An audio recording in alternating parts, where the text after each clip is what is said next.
بسم اللہ الرحمن الرحیم۔ پیارے بچوں، السلام علیکم۔ امید ہے آپ خیریت سے ہوں گے۔ ہماری کتاب کا دوسرا سبق ہے نعت۔ آج ہم یہ شروع کرتے ہیں۔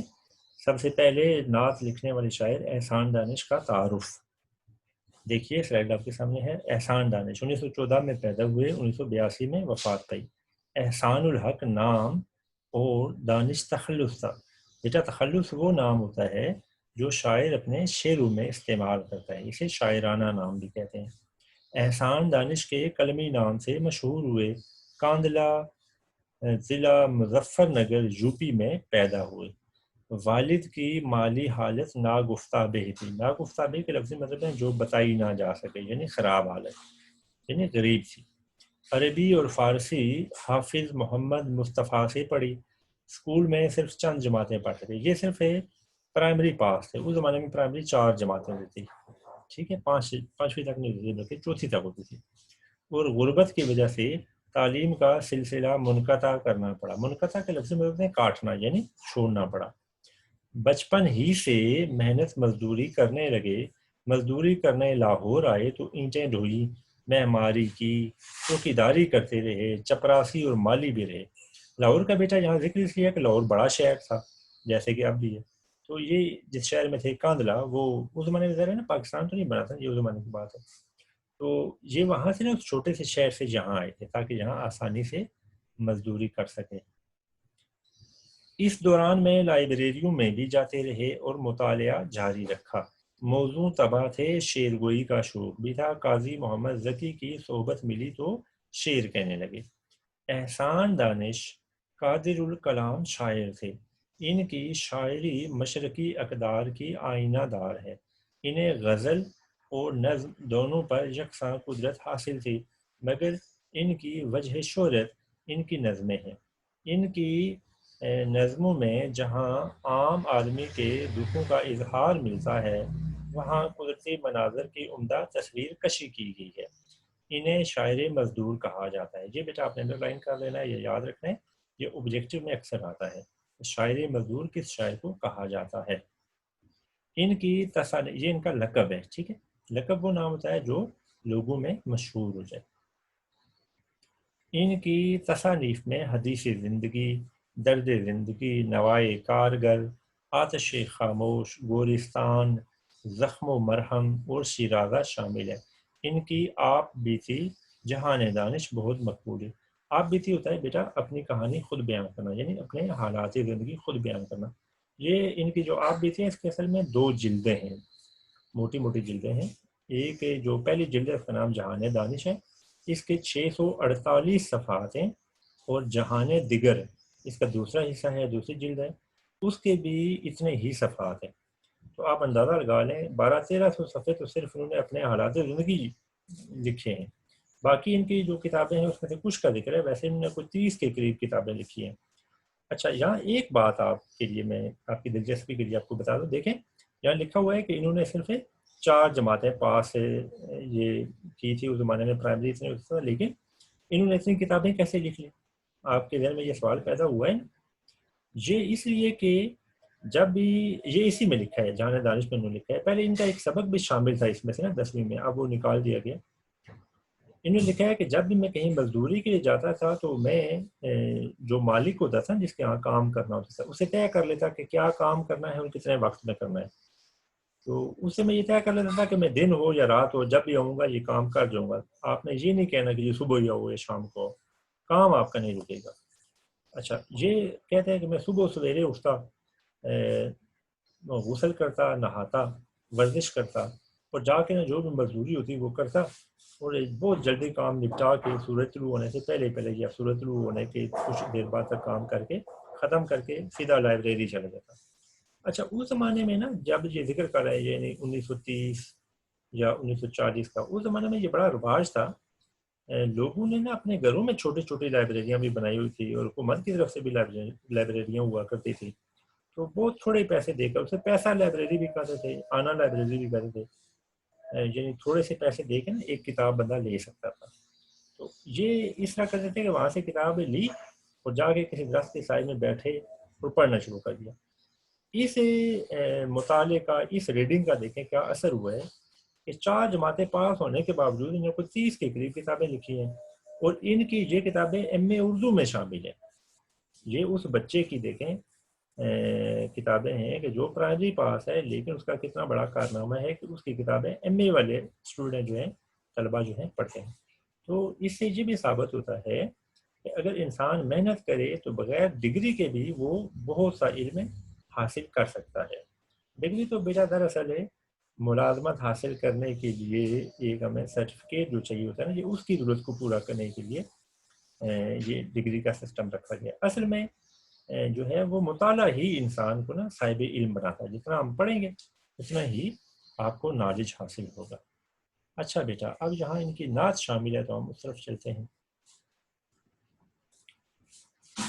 دیکھیے، دو عالم کا امدادگار آ گیا ہے، امین آ گیا، غم گسار آ گیا ہے، غریبوں کی جاں کو، یتیموں کے دل کو، سکون ہو گیا ہے، قرار آ گیا ہے، اصول محبت ہے پیغام جس کا، وہ محبوب پروردگار آ گیا ہے، اب انسان کو انسان کا عرفان ہوگا، یقین ہو گیا، اعتبار آ گیا ہے، بجھے گا نہ جس کا چراغ محبت، وہ پیغمبر ذی وقار آ گیا ہے، زمانے کو اب اپنی منزل مبارک، کہ ایک خضر صد رہ گزار آ گیا ہے۔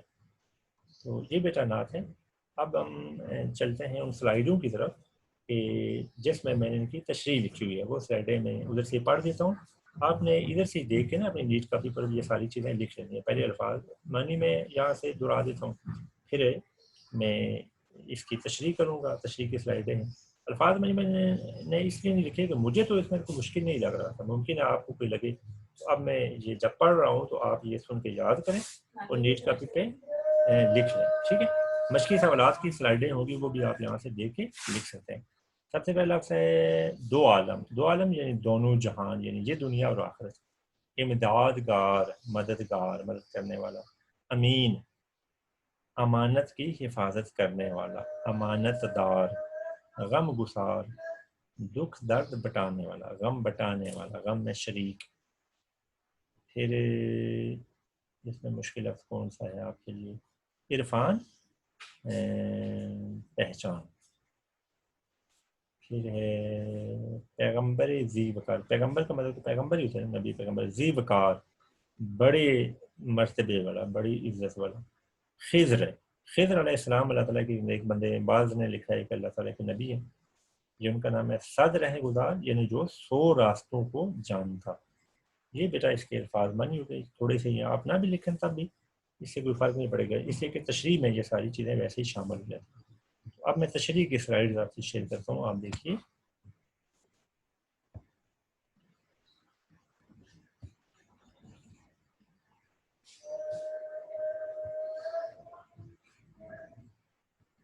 جی بیٹا، یہ آپ کے سامنے سلائیڈ ہے، میں اس کو زوم کر دیتا ہوں، آپ کو دیکھنے میں اور آسانی ہوگی۔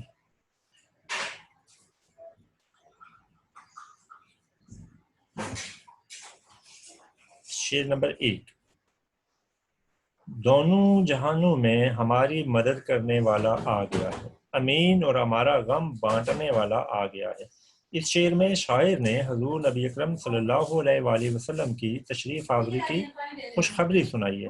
پھر شاعر نے یہ بتایا کہ آپ دراصل ہماری مدد کرنے آئے ہیں، اس دنیا میں آپ نے ہمیں خدا کے دین کے بارے میں بتا کر ہماری رہنمائی فرمائی، قیامت کے دن آپ صلی اللہ علیہ وآلہ وسلم اپنے گناہگار امتیوں کی شفاعت فرما کر ان کی مدد کریں گے۔ آپ صلی اللہ علیہ وآلہ وسلم کا لقب امین ہے۔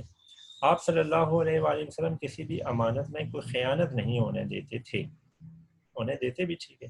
جو لوگ غمگین تھے اور ان کے غم کا کوئی ساتھی نہیں تھا، آپ صلی اللہ علیہ وآلہ وسلم ایسے لوگوں کے لیے سہارا بن گئے ہیں۔ شعر نمبر 2، آپ صلی اللہ علیہ وآلہ وسلم دنیا میں تشریف لائے تو غریبوں کی جان کو سکون ملا اور یتیموں کے دل کو قرار آ گیا ہے۔ ہمارے پیارے نبی صلی اللہ علیہ وآلہ وسلم کی آمد سے پہلے معاشرے میں غریب اور یتیم کا کوئی دوست نہیں بنتا تھا، لوگ ان پر ظلم و ستم کرتے اور ان کو روکنے والا کوئی نہیں ہوتا تھا۔ طاقتور ان کو اپنا غلام بنا لیتے تھے، اگر ان کے پاس کوئی جائیداد یا رقم ہوتی تو وہ چھین لیتے۔ نبی اکرم صلی اللہ علیہ وآلہ وسلم نے غریبوں اور یتیموں کے حقوق بتائے۔ آپ صلی اللہ علیہ وآلہ وسلم خود ساری عمر غریبوں اور یتیموں کے کام آتے رہے۔ آپ صلی اللہ علیہ وآلہ وسلم نے یتیموں کی پرورش کرنے والے کو جنت کی بشارت دی ہے۔ یہ آپ کی ایک حدیث ہے۔ آپ نے فرمایا، اشارہ فرمایا، دو انگلیاں نا، ہاتھ اپنا دست مبارک بلند فرما کے، کہ جو کسی یتیم کی پرورش کرتا ہے وہ جنت میں اس طرح میرے ساتھ ہوگا۔ تو آپ نے یہ شہادت کی انگلی اور درمیان والی انگلی جوڑ کے دیکھا ہے، ٹھیک ہے؟ تو یہ اس طرف اشارہ ہے۔ اچھا بیٹا، اگلی سلائڈ دیکھیں، شعر نمبر 3۔ اللہ تعالیٰ کے وہ محبوب نبی صلی اللہ علیہ وآلہ وسلم دنیا میں تشریف لائے ہیں کہ جن کا پیغام ہی محبت کا اصول ہے۔ ہمارے پیارے نبی صلی اللہ علیہ وآلہ وسلم کی ذات سراپا شفقت اور رحمت تھی۔ آپ صلی اللہ علیہ وآلہ وسلم کو اللہ تعالیٰ نے سارے جہانوں کے لیے رحمت بنا کر بھیجا۔ قرآن مجید میں ہے نا، وَمَا أَرْسَلْنَاكَ إِلَّا رَحْمَةً لِّلْعَالَمِينَ۔ آپ صلی اللہ علیہ وآلہ وسلم نے ظلم اور جبر کا خاتمہ کیا اور محبتوں کو فروغ دیا۔ اسلام کی تبلیغ ہو یا تجارت، حجر اسود نصب کرنے کا موقع ہو یا جنگی قیدیوں سے سلوک، زندگی کے ہر چھوٹے بڑے لمحے میں نبی کریم صلی اللہ علیہ وآلہ وسلم نے ہمیشہ محبت سے ہر مسئلے کو سلجھایا۔ آپ صلی اللہ علیہ وآلہ وسلم نے تمام مسلمانوں کو بائی بائی قرار دے کر ان میں محبت کا ایک رشتہ قائم کیا۔ اسی طرح آپ صلی اللہ علیہ وآلہ وسلم نے تمام انسانوں کو حضرت آدم علیہ السلام کی اولاد ہونے کے ناطے برابر قرار دیا اور نسلی تعصبات کو باطل قرار دے دیا، ٹھیک ہے؟ جیسے آج کل آپ نے دیکھا ہوگا کہ یہ بہت سے مغربی ملکوں میں جو بلیک ہے نا، کالے لوگ، وہ اپنے حقوق کے لیے آوازیں اٹھا رہے ہیں۔ اسلام میں اس طرح کا کوئی وہ نہیں ہے، تفریق نہیں ہے۔ اب دیکھیں، حضرت بلال حبشی بلیک تھے نا، لیکن حضور نبی کریم نے انہیں اپنے خاندان کا حصہ قرار دیا اور ان کے بہت سے فضائل حضور نے بیان فرمائے ہیں۔ تو اسلام میں جو ہے وہ کسی کو دوسرے پر جو فضیلت ہے نا، اس کا معیار ہے تقویٰ ہے، پرہیزگاری ہے، رنگ یا نسل نہیں ہے۔ اچھا بیٹا، آگے دیکھیے شعر نمبر 4۔ اب انسان کو انسان کی پہچان ہو جائے گی۔ اب آپ صلی اللہ علیہ وآلہ وسلم کی آمد سے اس بات پر یقین ہو گیا ہے اور ہمیں اعتبار بھی ہے کہ ایسا ہو کر رہے گا۔ انسان کو انسان کی پہچان ہونے سے مراد یہ ہے کہ ہر انسان دوسرے انسان کے حقوق جان لے گا اور دوسرے انسان کا احترام کرے گا، ٹھیک ہے؟ یعنی چھوٹے بڑے کے جو حقوق ہیں، والدین کے حقوق، اساتذہ کے حقوق، پڑوسیوں کے حقوق، مسافروں کے حقوق، بچوں کے حقوق، تو یہ حضور نبی کریم نے ہمیں بتایا ہے۔ اس سے پہلے نا اس طرح کے حقوق کا کوئی خیال نہیں رکھا جاتا تھا۔ جو بھی نا طاقتور تھا نا، وہ اپنی طاقت سے نا اپنی باتیں منوا لیتا تھا۔ اچھا جی، آگے دیکھیے، نبی کریم صلی اللہ علیہ وآلہ وسلم کی آمد سے پہلے انسانیت ختم ہو چکی تھی۔ دنیا میں طاقتور ہی اپنا قانون چلاتا تھا، یعنی جس کی لاٹھی اس کی بھینس والا قانون تھا گویا۔ غریب اور بے سہارا لوگوں کو کوئی حق نہیں دیا جاتا تھا۔ آپ صلی اللہ علیہ وآلہ وسلم نے ہر انسان کے حقوق اور فرائض بتائے، مثلا والدین کے حقوق، ہمسائے کے حقوق اور یتیموں کے حقوق وغیرہ۔ آپ صلی اللہ علیہ وآلہ وسلم کی تعلیمات کی برکت سے انسانیت دوبارہ وجود میں آئی۔ ہر انسان دوسرے انسان کے مرتبے سے آگاہ ہوا اور سارا معاشرہ صالح بنیادوں پر امن اور آشتی سے رہنے لگا۔ شعر نمبر 5۔ ایسے بڑے رتبے والا نبی آ گیا ہے کہ جس کی محبت کا چراغ کبھی نہیں بجھے گا۔ اللہ تعالیٰ نے حضرت محمد مصطفیٰ صلی اللہ علیہ وآلہ وسلم کو اپنا آخری نبی بنا کر بھیجا۔ آپ صلی اللہ علیہ وآلہ وسلم پر نازل ہونے والی کتاب قرآن مجید قیامت تک آنے والے انسانوں کی ہدایت اور رہنمائی کرتی رہے گی۔ یوں ہی آپ صلی اللہ علیہ وآلہ وسلم کا لایا ہوا دین ہر انسان کے لیے روشنی کا ذریعہ بنے گا۔ ہر مسلمان آپ صلی اللہ علیہ وآلہ وسلم سے محبت کرتا ہے۔ محبت کا یہ جذبہ بھی قیامت تک آنے والے مسلمانوں میں برقرار رہے گا انشاءاللہ۔ شاعر دراصل یہ بتانا چاہتا ہے کہ ہمارے پیارے نبی صلی اللہ علیہ وآلہ وسلم کو اللہ تعالیٰ نے جو دین اور کتاب دے کر نازل فرمایا ہے وہ مکمل صورت میں ہے۔ اب اس میں کوئی ترمیم یا تبدیلی نہیں کی جائے گی۔ آپ صلی اللہ علیہ وآلہ وسلم سے پہلے جتنے ادیان آئے نا، وہ بھی ذرا انبیاء ہی آئے نا، لیکن وہ نبی ایک مخصوص علاقے کے لیے تھے اور ان کا دین جو ہے نا ایک مخصوص زمانے کے لیے تھا۔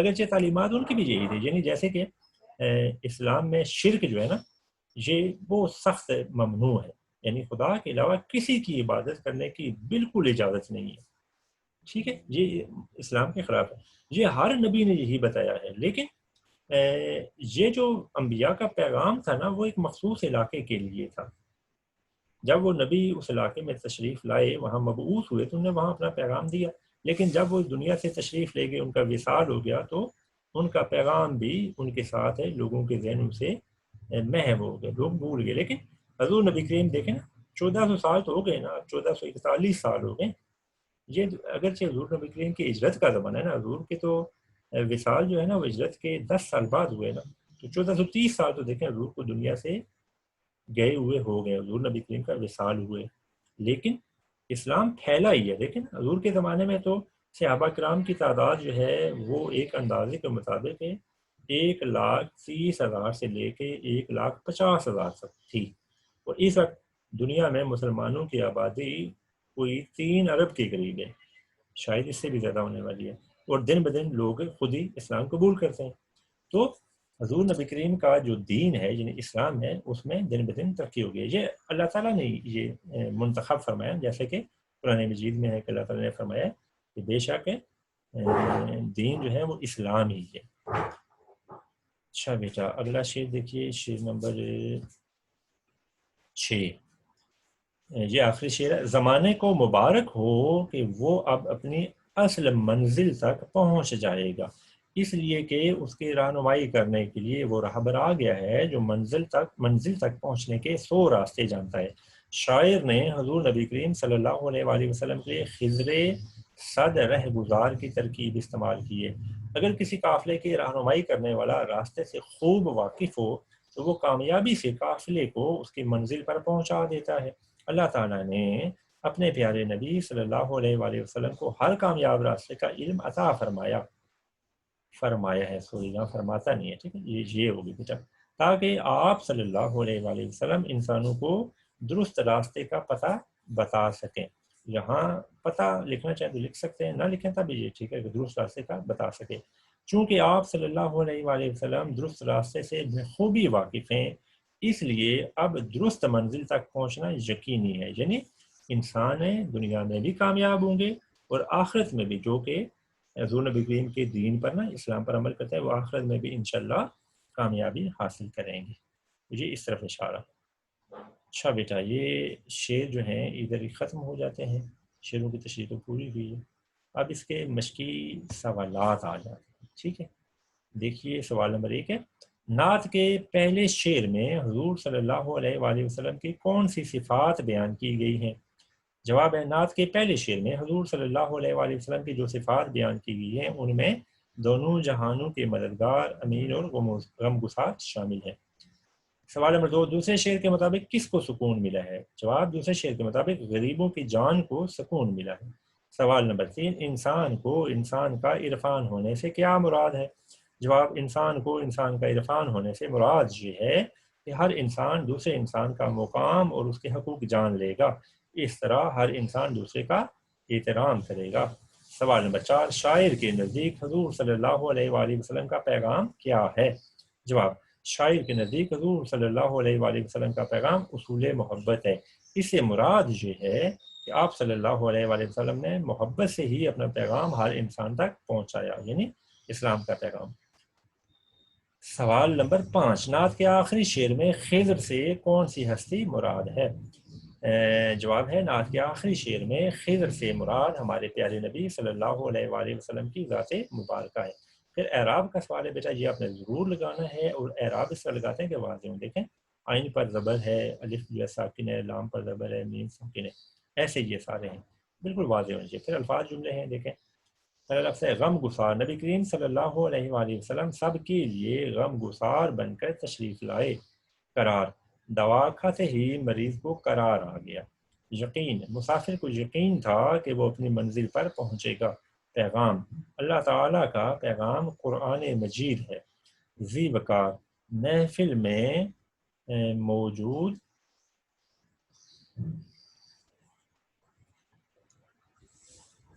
محفل میں بہت سے ذی وقار عالم موجود تھے.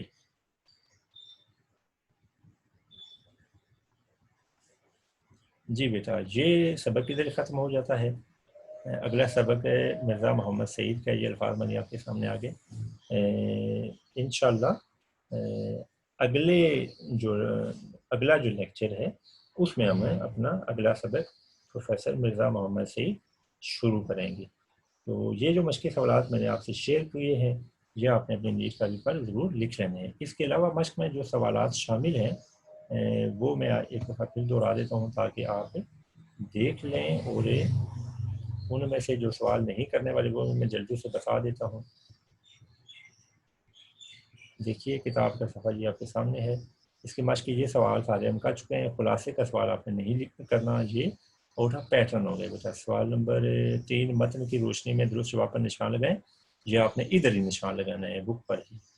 آپ نے نیٹ کا یہ سوال بھی نہیں لکھنا. یہ ضرور کرنا ہے. اعراب کا میں نے آپ سے شیئر کر دیا ہے. الفاظ جملے بھی میں نے شیئر کر دیے. الفاظ معنی میں آپ کو پہلے بتا چکا ہوں اور دہرانے کا فائدہ نہیں ہے.